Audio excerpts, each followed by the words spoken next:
Yo,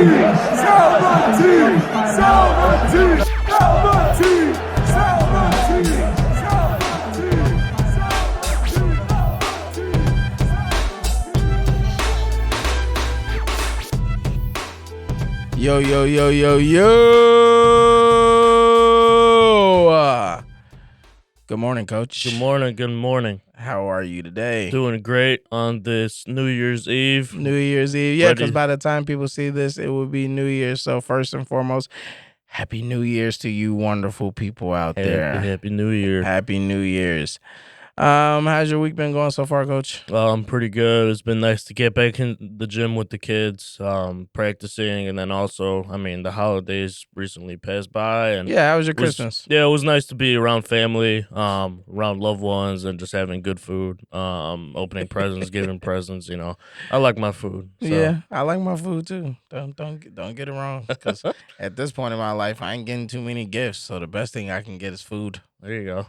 But yeah, Christmas was good. Family is in. I'm contemplating whether or not I'll be letting my daughters leave for New Year's to go to Florida with family. So it's kind of a little heavy on my heart. Yeah. I don't know if I want to do it. I'm gonna miss them, but I think I'm gonna let them go. Yeah. I think I'm gonna let them go. Pray for me, Coach. I'm praying. Pray for me, Coach. But yeah, other than that, it was pretty good. Christmas was great. The girls got all their gifts and everything, so it was pretty smooth. But let's get right into this, Coach. Yes, sir. We missed the week, didn't we? We did. To celebrate and give people a chance to be with family, to give us a chance to be with family, and most importantly, to give our engineer Brian time to relax and unwind and be amongst all of his friends and loved ones, because Lord knows we don't need him to be crabby, because then it will not be good for us. So with that week that we missed, we kind of just want to go through and cover week 16, the results from that one, and then we'll go into what we saw this previous Sunday. So week 16, obviously a full slate of games as always. You had the Detroit Lions come in and just kick the shit out of the Bears. Yeah. Put belt to motherfucking ass, as we suspected that they would, and even gave us a little trickaroo type of play where they pretended to fumble and stumble and rumble and ended up throwing a great pass down the field and made the Bears look even more incompetent. Yep. Carolina pulled out a game against Arizona. And you have definitely been on a train of supporting the new Bryce Young movement. I think I picked them that week, too. And I think you did pick them. Washington pulled out a game against Philadelphia, which I said that they would win. But I'm not so happy about that win, because it would have been better if Jalen Hurts didn't get hurt. Yeah. So that would have been more of a complete win to me. The Minnesota game was closer than I thought. But Minnesota pulled it out, and now we are set and staged for a great game coming next week that we'll get into. But other than that, I don't know if there was too many more surprises from week 16 for me. Miami pulled out a game against, you did call Miami pulling that one out. I don't know if that's necessarily a surprise, because San Francisco is not the same 49ers team as they've always been. Yeah. You know what? The surprise for me was Tampa Bay losing to Dallas. Yeah, that Dallas game was very, very disappointing for Tampa Bay for sure. Wasn't that the crazy last play where? Yeah, I think so. Yeah, Baker threw it to Rashad White, and then it was like Rashad a fumble or something. And then Baker Mayfield was just like, the whole Tampa Bay situation was just like, what the fuck? How many things can go wrong? But we talked about them earlier, and I said that Tampa Bay has been on the bad end of a lot of close games where it was just like they just couldn't. It just didn't work out. Yeah, something just didn't happen for them to win that game. They're right there every week. Yeah. Every week they're right there. So. But yeah, other than that, not too many more surprises from week 16. So let's move on to week 17, which was this past Sunday. Very heavy, I think. We had a couple of Saturday games. Yeah, very Saturday games, and that's why this is a slim amount of games for it. But obviously, the Philadelphia Eagles put belt to motherfucking ass on the Dallas Cowboys, which we expected, but that's a big ass one. That's a drastic That's a statement game of like, we're not coming here to play with y'all.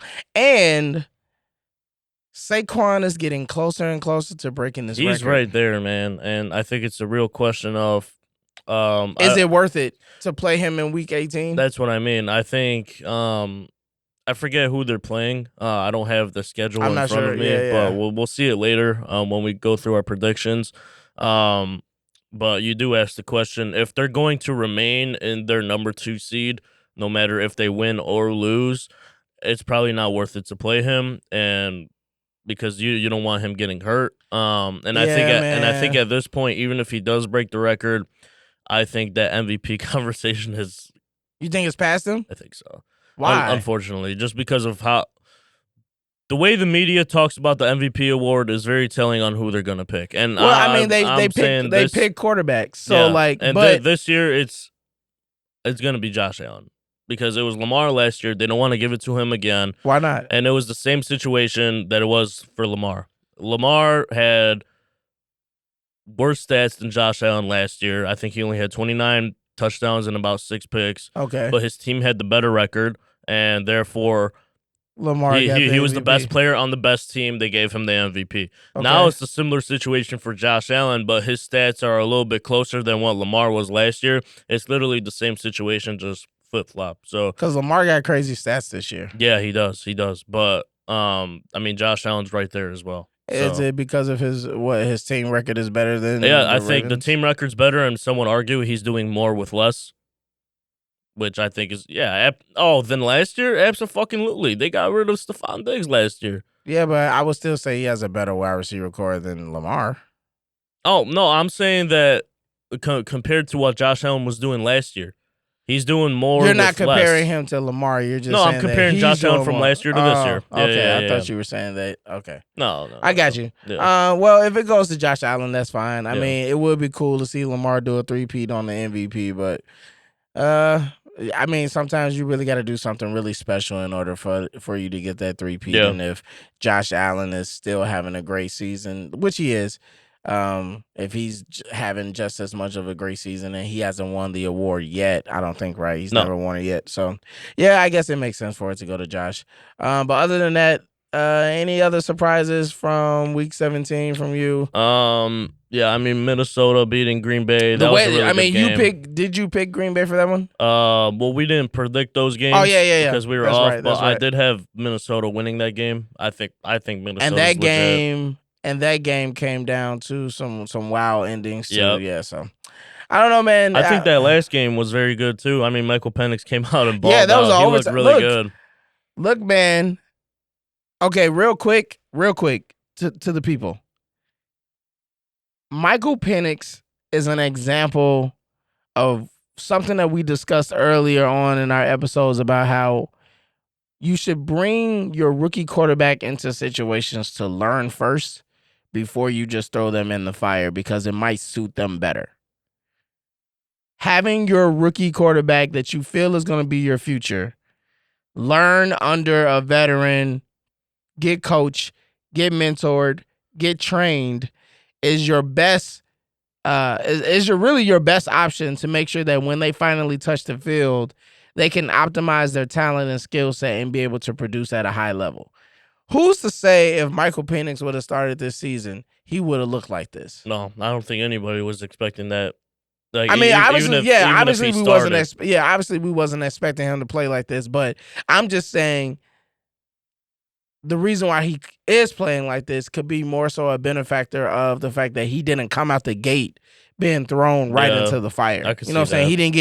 He didn't get put into the fire like Bryce Young or Caleb or any of the rest of these guys that we or like Trevor Lawrence or anything like that. So I mean, that was a really good game, and Atlanta does have a good quarterback on their hands. Hopefully they can figure some things out and build around him right.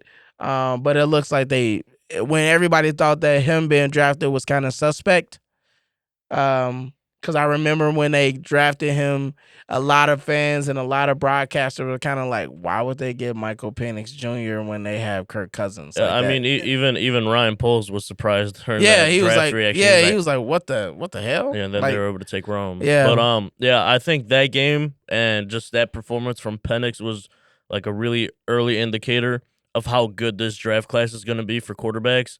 I mean, Like how this draft class was. like this All the last one Drake with May, the Pennies, the yes. Caleb's, the I mean Jaden. Yeah, you yeah, look yeah, at it, yeah, right? I yeah. mean Caleb's gonna be Caleb, I think, in a couple of years, Yeah, hopefully. you got Drake Jaden May. Daniels is already playing. Yeah. He's in MVP Drake May is conversations. going to be good. Bo Absolutely. Nix has already shown that he's going to. Yeah, And now this you got is. Penix and JJ Yeah. McCarthy has yet to play a regular season game as well. And I You think think he he's might be going? You pretty think he's going solid. to be the dud? Maybe I don't think he'll be the dud. I just don't think he'll be the outlier out of the rest of the group. Like he won't be as good as them. No, but I think I he'll think he'll still be still a probably be solid good. quarterback. I think he's going to benefit from the same thing. Yeah. Although his was more so he got injured, but I think he's going to benefit from the same thing because I don't see Minnesota letting Sam Darnold out the building. No, I think I don't think they're gonna give him a deal either. I see them franchise tagging him Yep. because then they're gonna end up paying him $43 million, which is roughly pretty much the market value for the type of season. But it he's won't having. be long term money. Yeah, but the thing is, like, they could franchise tag him again after Yeah. next year, which is crazy. That's almost like right now he's on a 1 year, I think like $10 million contract. Mhm. So realistically, if they franchise tag him back to back years, I think it turns into like a 3 year, $100 million deal. Which Which is for that type of quarterback, well, like obviously Sam Darnold, is doing things we weren't expecting him Right. to do.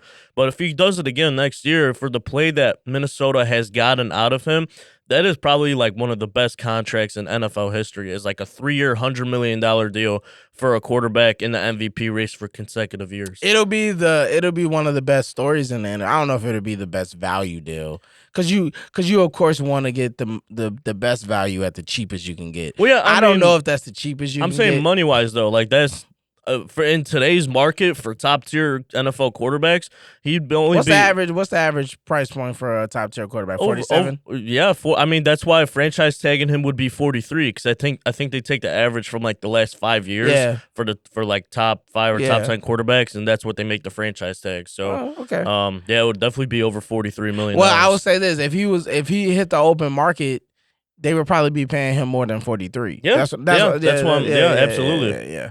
But I mean, of course, I would love.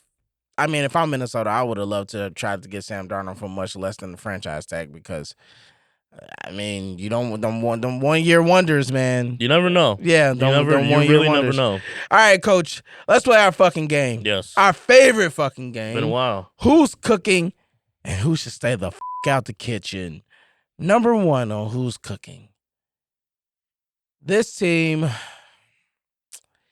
is actually kind of sad the way that their season has gone because they are a electric team to watch, especially when they have everything going and all cylinders firing. And it's so sad to think that they most likely probably won't be in the playoffs this year. But that's the Cincinnati Bengals. Mm-hmm. Their season looked really desolate and bad starting this year. It just kind of looked like they weren't going to show any type of sign of being the type of team that they could be. And they have started to turn that around over the last, I would say, 3 to 4 weeks. They've been pulling out some games, winning some games, still losing some, but they've shown more signs of them getting back to form. And I don't know if the whole Jamar Chase contract situation just completely derailed the mood and the momentum of this season. I don't know if the defense just never could rise to the occasion. I don't know if that what was setting this team back, but it's really a shame that Cincinnati wasn't able to give us what we thought that they might give us this season, because it would have been nice knowing that you're going into the AFC playoff situation with Lamar at the top of his game, Josh Allen at the top of his game, Joe Burrow at the top of his game, Patrick Mahomes at the top of his game, including Russell Wilson potentially being at the closing end of his prime. Like that would have been something great for the AFC playoffs. But I do want to show them a little bit of love because we trashed them earlier on. And so now, because they've kind of gotten back to form, I just want to say, congratulations to them. They finally put some pots on the stove and they put some food together. A little bit. The defense is still Ass. stinking it up, but Yeah. Yeah, Joe Burrow's stats this year are far better than any of the other quarterbacks in the league. Like he's got the most passing yards, he's got the most passing touchdowns. He's He's having playing at an elite level. Yeah, he's having a phenomenal year. But obviously you have to win if you want to be considered, um, in that MVP conversation. Which, regardless, I think he's still fourth in that MVP conversation. Yeah, It probably yeah, goes Josh, Lamar, Saquon, and then Joe. yeah. Which is crazy to Or I say mean, he because might be of fifth because you still got to include guys like Sam. like Sam or Jared, right? I mean, you got to include the both of them, but I think he's definitely fourth. I mean, he's had a great year. It's nice to see Jamar Chase balling because he's a great player. I Yeah, thought he wasn't going to touch the field this year because of that contract holdout. I kind of Because he figured. did he did a similar thing in college where he sat Yeah, out because I think I he sat out an extra year before he went to the NFL draft because he wanted to be the first wide receiver taken in the draft or something like that. So I mean he has shown the tendency that he will literally yeah. He's shown the tendency that business comes first. yeah exactly that. Yeah, and I don't. I mean, as a fan, you get mad at it, but as a human being and as a person, I completely Can you understand. blame him? I completely understand Yeah because the NFL is not forgiving. yeah. The day you can't produce for them, they will toss your ass on the street. So you Like make sure you get all of the money that you're supposed to get when you're allowed to get it. Because if you don't, and that ship sails, they are not coming back with a boat. no doubt, no doubt. Let's move Um, on. Let's move on to another quarterback. In the NFC here, we mentioned this team a that little you bit want to earlier. give love to. You've been trying to give love to him for a nice little minute. Yeah, I mean, I think he's been playing great ball, and that guy is Bryce Young of the Carolina Panthers. Bryce Young. Crazy to say because we would not think in this position last year that the way things were going, that Bryce Young would actually be having pretty like almost a better year than CJ Stroud.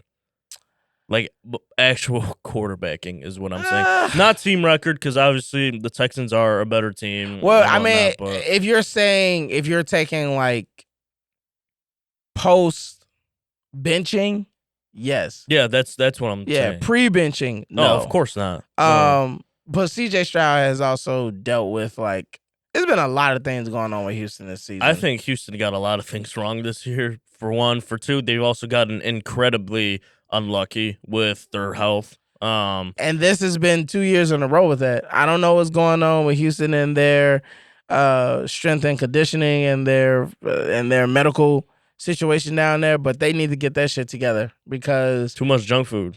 something too many guys getting hurt Yeah, and derailing what could be a superstar team. no Like they doubt, no they doubt. have pieces over there to be really, and again, that's another team where it's just like it would have been nice to see CJ Stroud at the top of his game. But right now, that's the situation. But just staying on Bryce, Yeah, um, he's a situation where again, he probably would have benefited a lot from coming in to Carolina underneath somebody like Andy Dalton or anybody veteran or any veteran quarterback.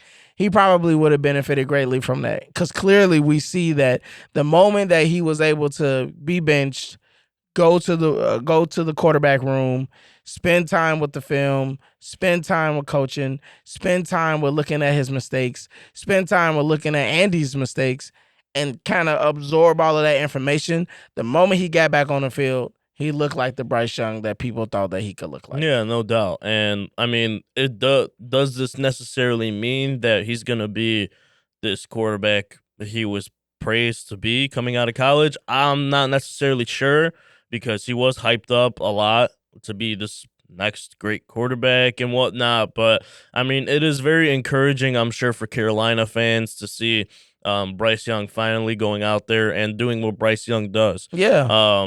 And I think it's a good thing for the league as well. Like you never want a number one pick to go out there and stink it up.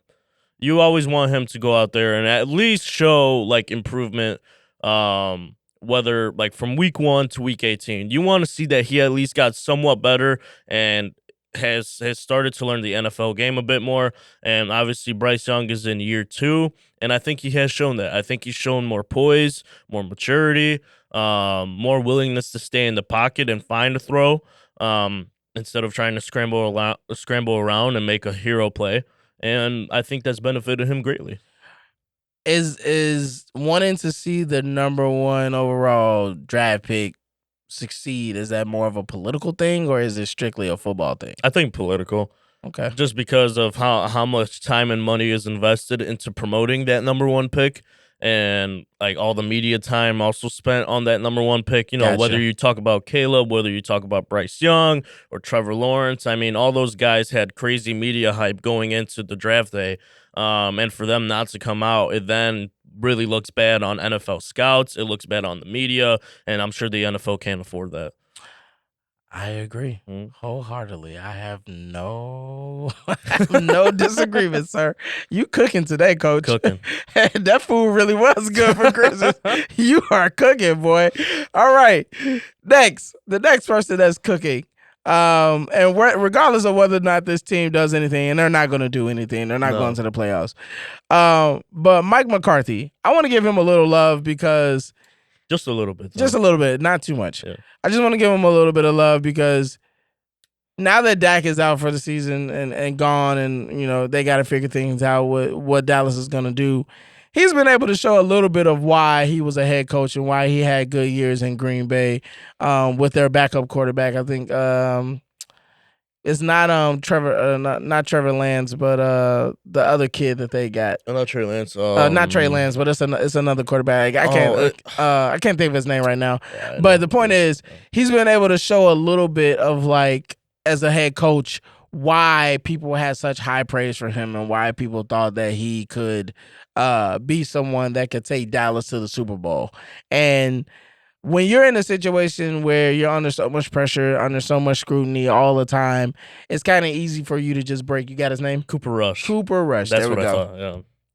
When you're in a situation where you can easily fall under the pressure, get scrutinized and stuff like that, it's easy for you to kind of mail it in and just kind of give it up when your star quarterback is hurt for the season and your star defensive end has been hurt damn near all season and hasn't really been producing. He's been doing more podcasting than he has been getting sacks. So it's like, you got so many things going on wrong. It's good to see Mike just kind of being like, you know what, I'm just going to go out there and do what I do. And I just want to give him a little bit of credit for that. I'm not going to give too much credit because they still fucking suck. Yeah. Dallas is still the fucking Dallas Cowgirls, but it is what it is. Yeah, I mean, no objections there. I think the Cowboys have been playing better ball as of late, and obviously, I think a lot of that does go. You have to accredit the coach on that. Yeah, because I mean, the season they had, like towards the beginning and even halfway through the year, very very disappointing and a letdown. But they're also another team that's gotten really fucked over with their injuries because when Dak went down, everyone was like, fuck, like this year's over. I mean, CeeDee Lamb was also in and out of the games because of his medical situations. Mm-hmm. Just a lot. That Cowboys defense has been riddled with injuries all year. So, like, I think didn't they lose their corner for the season too? Diggs? Yeah, I think they. I think they did. Yeah, I think they they did. So lost them that's too what for I the mean. season. Like, I think that's another team that has gotten extremely unlucky, and I think if just a couple other things went right for them, we'd be talking about the Cowboys a lot more. I mean, considering their You think they would have been a playoff or team? whatever. I mean, if they stayed healthy, I don't see why not. I think they were a playoff team last year. Correct me if I'm wrong. Yeah, right? but you think they would have won their division? I don't think they'd have to win the division. I think they could have snuck into the wild card. Really? Yeah, I think so. I think they would have snuck in over Green Bay. Really? Because what Green Bay is, they have 9 or 10 wins. I think they have 10 wins. I think they're 10-6. You think? I think Dallas could have easily won that many games. I think Dallas easily could have been a 10 or 11 win team. Yeah, I believe so. I mean, they showed It's a little bit. That's a little bit more faith. Yeah, I mean, than I would give them. Yeah, but I think CeeDee Lamb is a premier wide receiver in the league. No, I'm not saying that they don't have the talent. It's just more so that Dallas is Dallas. No matter what, they always find a way to fuck it up. No, absolutely. But I think they always at least play semi-decent in the regular season, which is why I think they could have won 10 or 11 and at least snuck into the wild card. Okay. Yeah. All right. Well, that's who's cooking. But our favorite part. Who should stay the fuck out the kitchen? All right, coach. Coach to coach. Sometimes you ever been in a situation, I'm pretty sure you have as a coach, where you're going against another coach. And this is more often, I feel this definitely in AAU, where you're going against a coach and you can clearly see that coach is not a good coach. Yeah. He doesn't know, or she, I don't want to discriminate, but they don't know what they're doing. They're not very good at putting schemes together. They're barely like making adjustments, but they just have some of the best talent to work with, right? And it makes them look very, very good because the talent is out there performing and doing really well, and it's making that coach look great. And then you, as the coach, you're like, man, I put in so much time. I got all of these plays. I understand all of these different schemes. I'm making all of these adjustments real time. But I just don't have the best talent, whatever the case may be, to kind of execute everything that needs to be done. And somebody might look at that from a macro perspective and go, well, the coach that's winning, he must be better than that coach. Until you finally peel back some of the layers and start really looking. And it pains me to talk about this coach, because I'm pretty sure there are going to be some people that's going to be like, the fuck is this guy talking about? Oh, for sure. But Steve Kerr. Steve motherfucking Kerr. I am ready to say that Steve Kerr may truly just be one of the biggest products of the players he had rather than the coach he is. And I say that because ever since a lot of his coaching staff has been getting picked and prodded to go different places, Golden State has not been Golden State. Now, I will say, in the midst of this, he's lost Kevin Durant. He's lost Andre Iguodala. He's lost Sean Livingston. He recently lost Klay Thompson. He doesn't have Andrew Bogut, JaVale McGee, Leandro Barbosa, Harrison Barnes. So there's been some guys that's been removed off of this roster. He doesn't have DeMarcus Cousins. But you still got Steph Curry. You still got Draymond Green. And you still do have a collection of good young talent that you can figure out how to utilize and work with. I do believe Jonathan Kuminga is a stud. I do believe there's a place for Moses Moody to do the things that he needs to do and operate in a 3-and-D situation for you very well. I do think you're underutilizing Tracy Jackson Davis.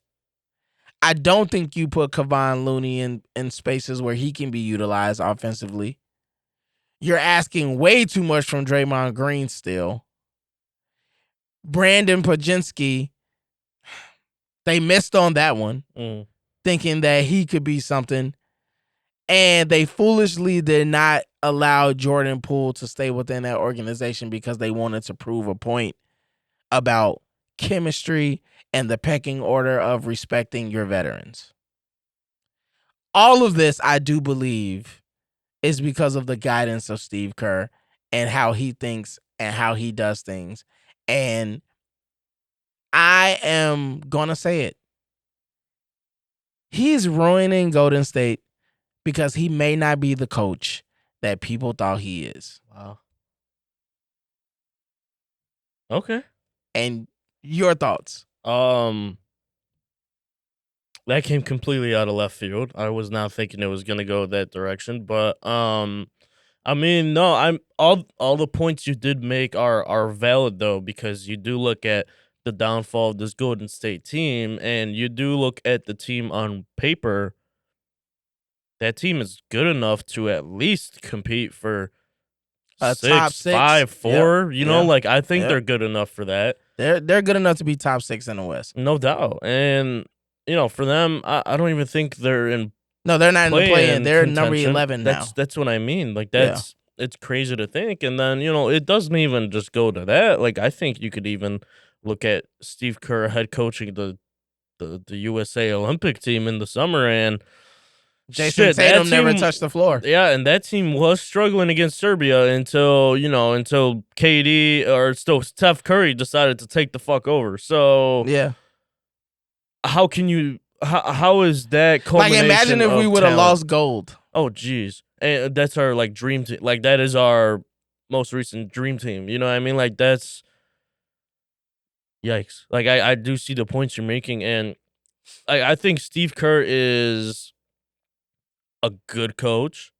I'm not gonna say he's a bad coach or an average coach. I think he's a good coach, but I think a lot of it does stem from his just reputation of winning, but not necessarily because of the way he's coaching, but kind of like the talent he's had available to him. Because we do see now that with limited talent, right? Finally, Golden State doesn't have all the fucking players that they used to. Yeah. They have limited talent, and And they don't have the same coaching staff. and it's like, they're struggling now. I wonder why. I Because wonder Mike why. Brown ain't there. Yeah.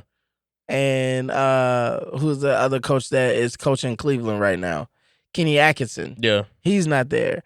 And then there was a few more coaches that he had on his staff that's not there. Yeah. Yeah, your points are definitely valid. So I mean, I think I agree with you on that. That Steve Kerr has definitely benefited from his roster being very strong, and I think that's what's really established his credit as being a good coach, not necessarily actually coaching a good game. Yeah. All right. Well, moving on to the next person who should really stay the fuck out the kitchen, who shouldn't even buy a house, who should really just go and get them a fucking tent and stay the fuck in the woods because they don't deserve to have shit right now. And that is Vivek Randivi. And I hope I fucked up his last name. Definitely do. I hope I did. Mr. Vivek. How you say his last name? I think it's Ranadiv. Ranadiv. Yeah. Okay, good. I'm glad you know how to say it. Ranadiv. But fuck him. Fuck him. He should stay the fuck out the kitchen. The King's owner. Look, man, I'm just going to say this straight up. Yeah. You have been completely ass for all of your days as an owner. You have been fucking terrible as an organization. You have drafted with complete incompetence.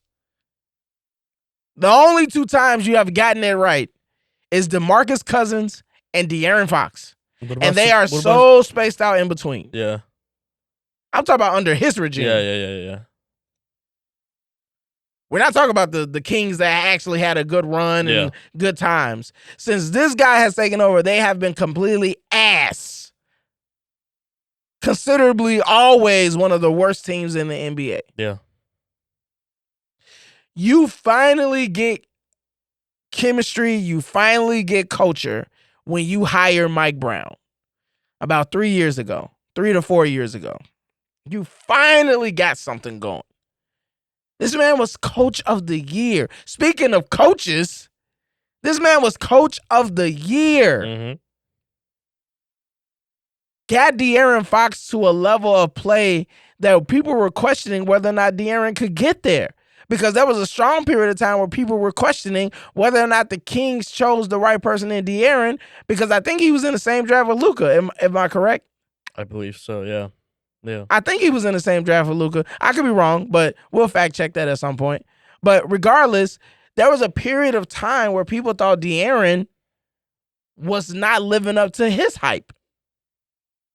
That he was a good player, but he couldn't get you anywhere.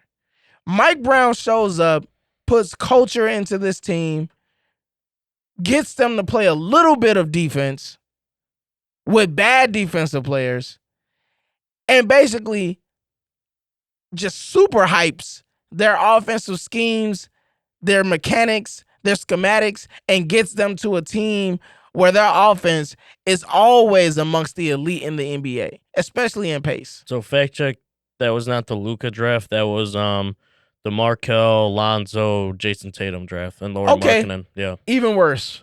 Bam Adebayo. Even worse. They probably could have traded and moved up and all type of stuff to get better players. But point is, they got De'Aaron. And nobody was completely upset, but like I said, you're looking at Jason Tatum, obviously not Markelle Fultz. You're looking at other players and you're going, all right, De'Aaron, it's time for you to kind of figure this out. Mike Brown gets there and he sets this team up to have a winning culture and does that. Gets them to the playoffs, changes their offense, changes their defense. You then decide to bring this guy to your team and you're expecting that coach to deal with that personality. Cool. That's fine. You're the owner.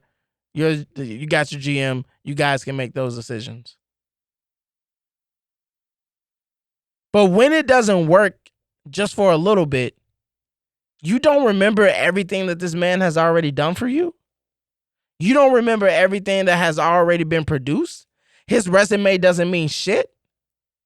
The playoff appearances, almost getting to the Western Conference Finals. The fact that you guys are looking like a team that's on the rise, on the up and up, none of that shit matters. You just fire him. And you fire him without even having a conversation face to face. You let him do practice, you let him do meetings, and on his way to the plane, you fire him while he's in his car. Like the bitch you are. Mm. I don't know, Coach. Yeah, I mean, no rebuttals for me. Yeah, I mean, Sacramento has really been known as a poorest franchise, especially since Vivek became the owner. I mean, really, their only recent success was last year, and then now they went ahead and just go get a big name in DeMar, which has clearly proven not to been a great idea because if anything, he's only slowed down this Sacramento team when they like to play fast and has just not meshed well at all with that group of players. So, and especially the firing of Mike Brown, which we're gonna get into. Yeah, we're gonna get into that. Of for our course we are. halftime report. But yeah, I mean, crazy to think that you're going to fire, who was a coach of the year, which I mean, obviously holds value, but not extreme value because, once upon a time, Matt Nagy was coach of the year. So That's let's football, not, though. let's not get ahead of ourselves. But I mean, at the same time, Mike Brown has shown and proven that he can take this team into a deep playoff run and actually coach up this team good enough with the players that he had to play great as a team. So yeah, I agree with all the points you're making. Absolutely, no doubt. All right, Coach. We have more to say on it, but like you said, we're going to talk about that in the halftime report. But that's been our game of who's cooking and who should stay the fuck out the kitchen. But moving on, Coach. You got a chance to have a little bit of fun this past Thursday. Yeah, at the Bears game against Seattle. Oh, you thought it was fun.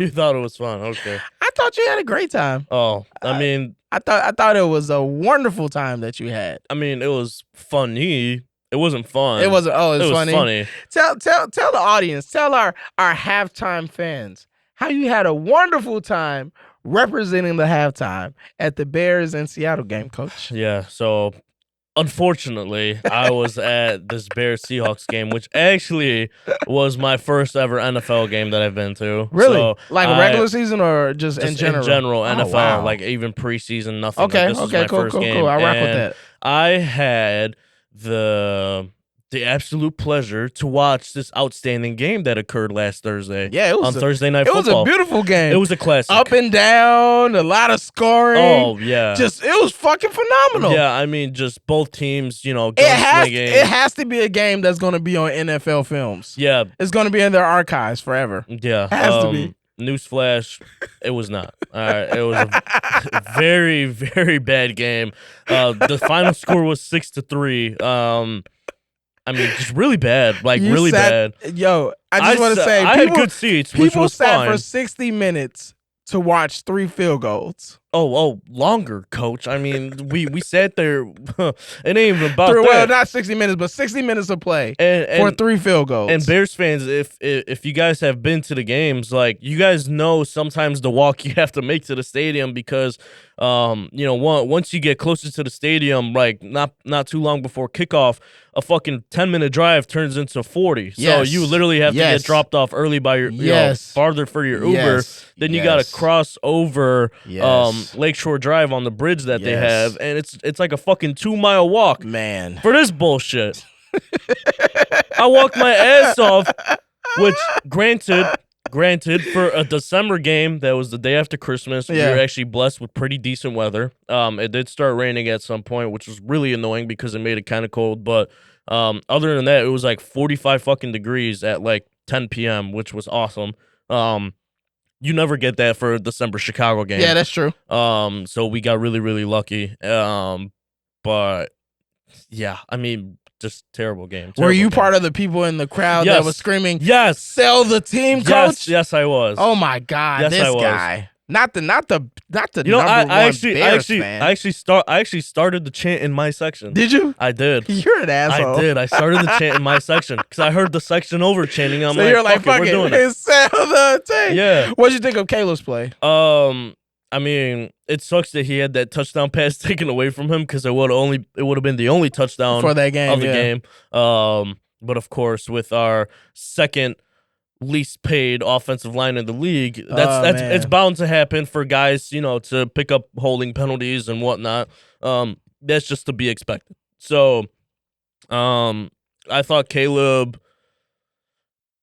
showed the problems that he's had all year as far as holding on to the football for too long, knowing that his offensive line can't block for shit. You got to be able to just 1-2 and just get the fuck out of there for one. For two, he made some great throws at points. Like, I mean, there was a play where we were backed up all the way on the goal line, at our own goal line, and DJ Moore ran an out route about 5 yard out, and he absolutely just slung it around the defender and picked up a first down after that. So, I mean, of course, the guy can throw the ball, no doubt. He's got a really strong arm. He can be accurate at times, right? At times, he's not accurate. Deep ball accuracy is still in question. Very, very fucking concerning, that deep ball accuracy. But, I mean, the game in general was just very bad. I mean, the Seahawks played a bad game as well offensively, which I didn't expect. I thought the Seahawks were going to come in there and, Jackson Smith and Jigba was going to absolutely tear us the fuck apart. I was expecting to lose this game. Yeah. I truly was, but not in this fashion. Like, I thought it was at least going to be like 24-20 or some shit. Make it exciting, but no, I got fucked over. I got scammed. Yeah. It is what it is, Coach. I mean, at this point, we just have to get this season over with. So next week's episode, we can really, really talk about some of the things. Oh, I can't fucking wait. I cannot wait. Next week is episode 15, another milestone episode for us, and we are very excited about that episode because we'll get to really talk about our wonderful Bears in a way that we've been trying to explore this entire season. But obviously, due to time constraints and whatnot, we're trying to keep the episodes at like an hour.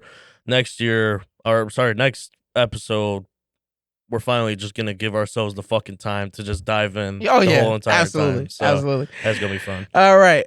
Moving on to the halftime report, baby. Yes, all right. We said we were gonna get to it, so let's just get to it, Coach. Yes.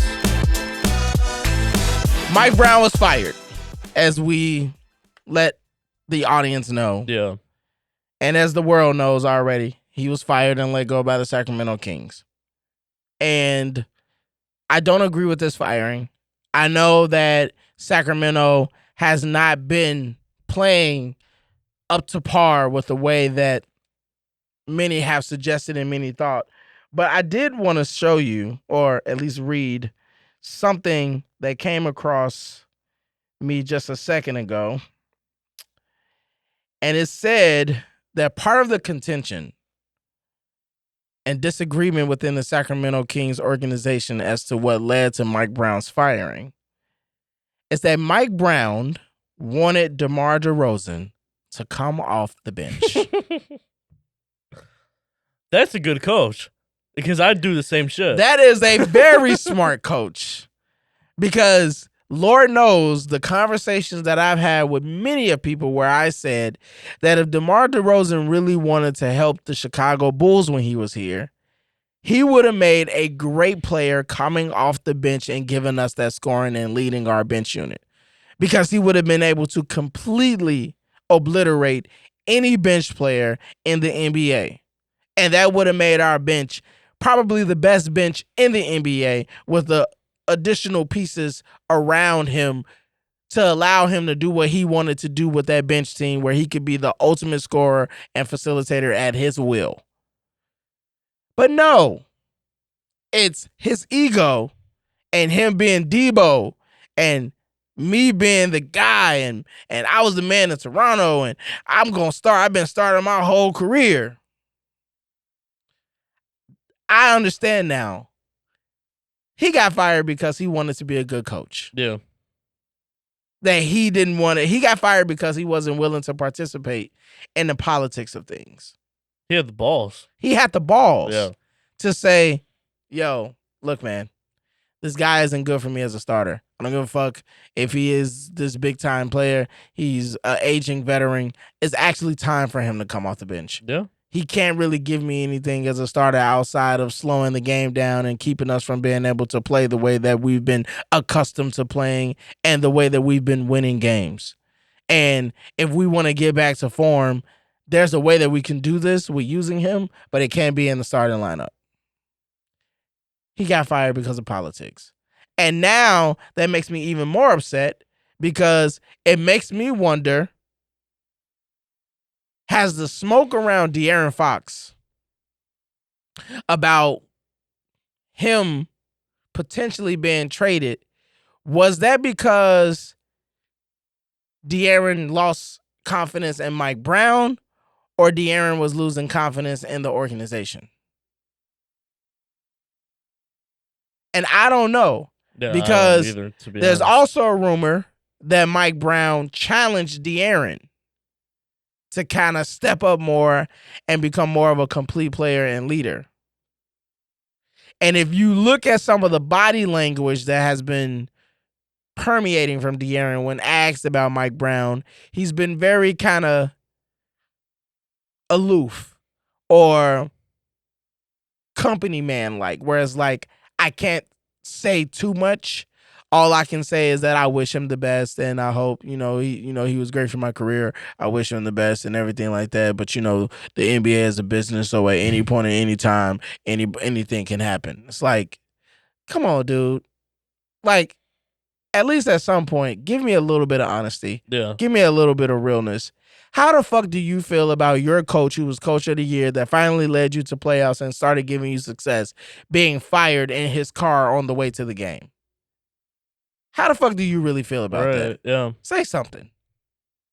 I don't know, Coach. Where do you stand on all of Yeah, this? I mean, with the new information now that Mike Brown wanted DeMar to come off the bench, how is this reading? I mean, to you? it's funny because it doesn't surprise me that he got fired then, because of how political the NBA is. I mean, if you're really going to try and attempt to bench a big name player like that, a lot of the times the NBA is just gonna say no, as in NBA ownership.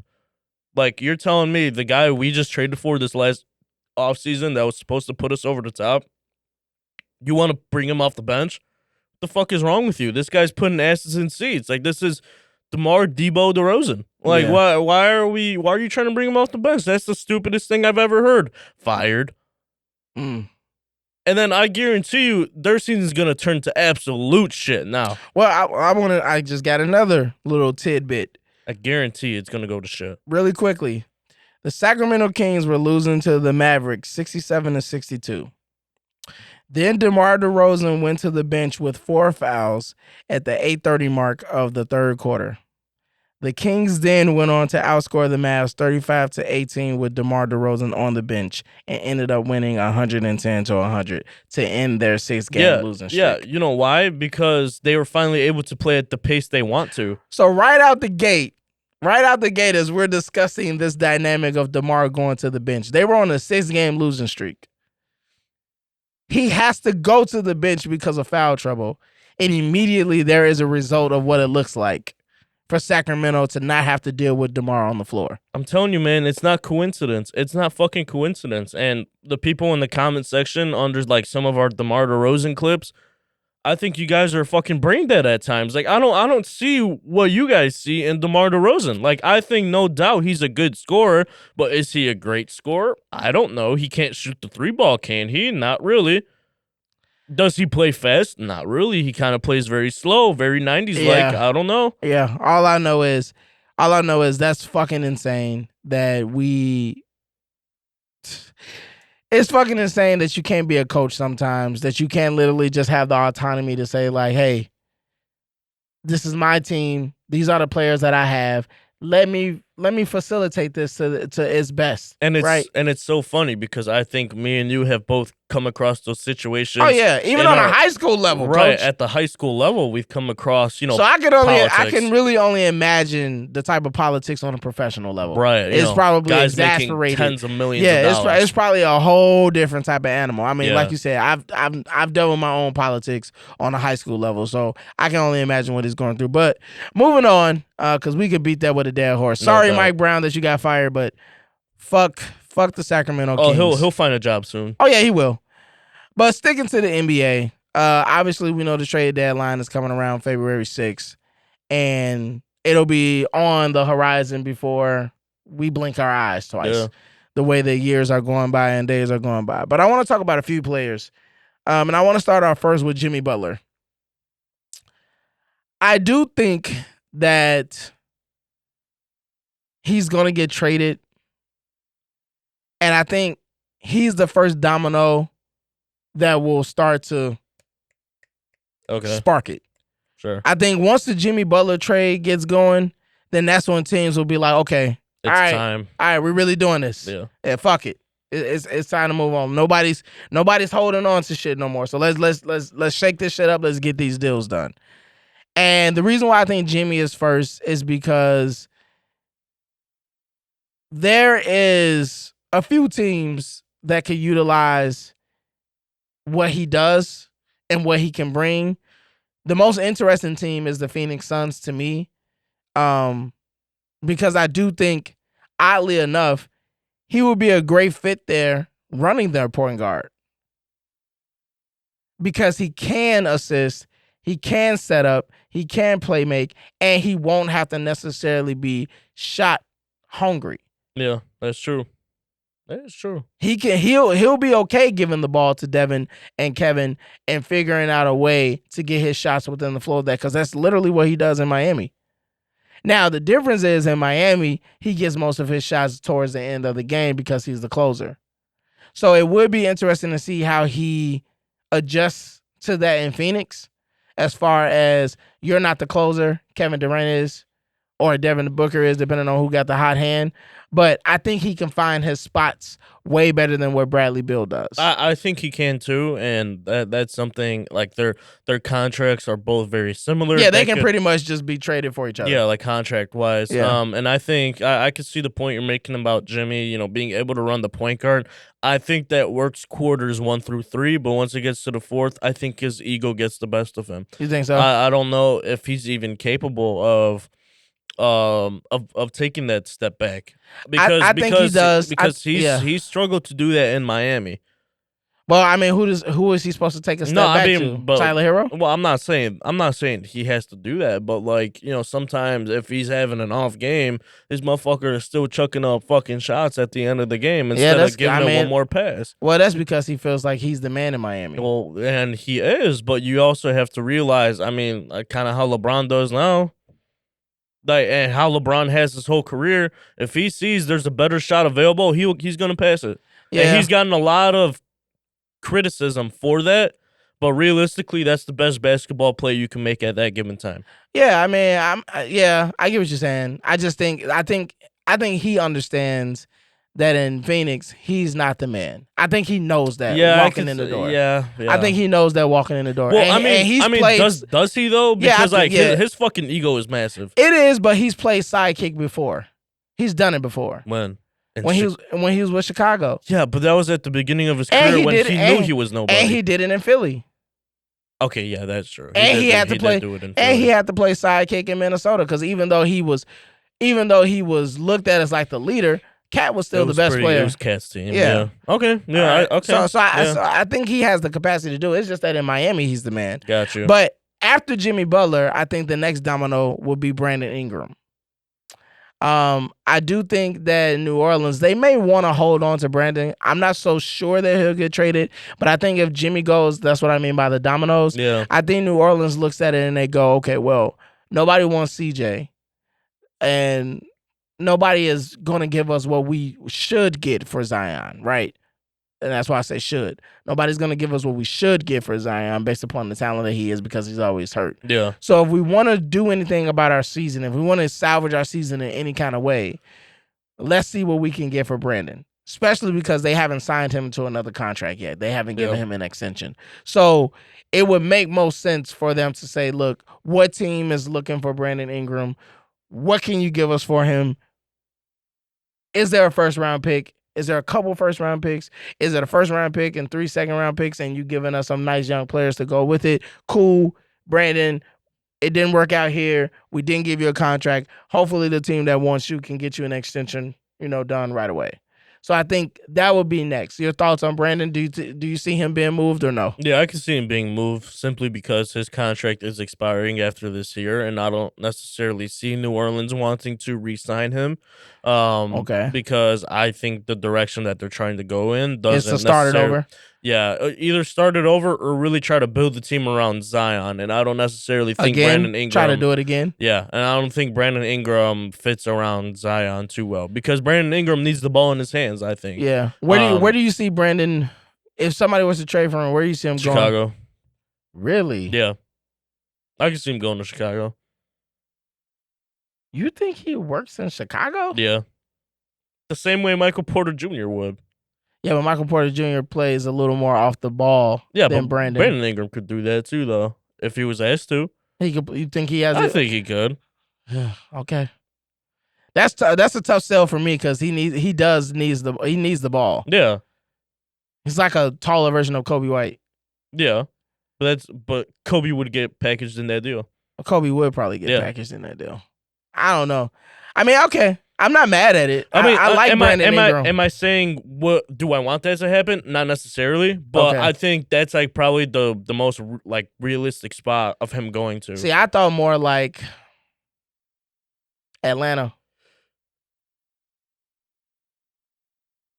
Yeah, maybe. I see more like Atlanta Maybe. because Trey. Yeah, but